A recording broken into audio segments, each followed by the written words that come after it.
வணக்கம். தலைப்புச் செய்திகள். தமிழகத்தில் முதலீடுகளை மேற்கொள்ள வேண்டும். தொழில் நிறுவனங்களுக்கு முதல்வர் விஜய் வேண்டுகோள். முதல்வர் விஜய் வசம் பொது நிர்வாகம், உள்துறை, மகளிர் நலன், இளைஞர் நலன், காவல் உள்ளிட்ட துறைகள் ஒதுக்கீடு. செங்கோட்டையனுக்கு நிதித்துறையும், ஆதவ அர்ஜுனாவுக்கு பொதுத்துறையும் ஒதுக்கப்பட்டது. முதலமைச்சர் விஜயுடன் கமலஹாசன் சந்திப்பு. 6 முக்கிய கோரிக்கைகளை முன்வைத்தார்.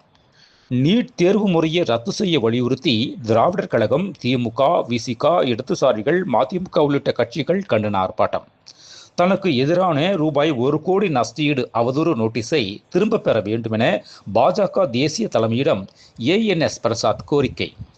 ராமேஸ்வரம் ராமநாத சுவாமி கோவிலில் பிரசாத லட்டு வழங்கியதில் ரூபாய் 3.40 கோடி முறைகேடு. 6 ஊழியர்கள் பணியிட நீக்கம். CBI இயக்குநரின் பதவி நீடிப்பு மற்றும் நீட் தேர்வு விவகாரத்தில் மத்திய பாஜக அரசின் போக்கை கண்டித்து தமிழ்நாடு காங்கிரஸ் கட்சி சார்பில் சென்னையில் கண்டன ஆர்ப்பாட்டம். நீட் நுழைவுத் தேர்வு வினாத்தாள் கசிவு வழக்கில் புனேவைச் சேர்ந்த ஓய்வு பெற்ற வேதியியல் பேராசிரியர் VP குல்கர்னி கைது. அதிமுகவிலிருந்து நிர்வாகிகளை நீக்கிய எடப்பாடி பழனிசாமியின் அறிவிப்பு செல்லாது.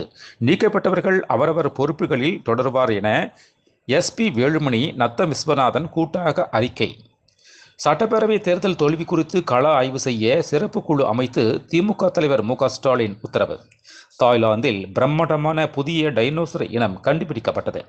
எனக்கு விவாகரத்து கிடைக்கும் வரை இனி என் படங்கள் வெளியாகாது. நான் இனி படங்களில் நடிக்க மாட்டேன் என நடிகர் ரவி மோகன் கண்ணீர் மல்க பேட்டி.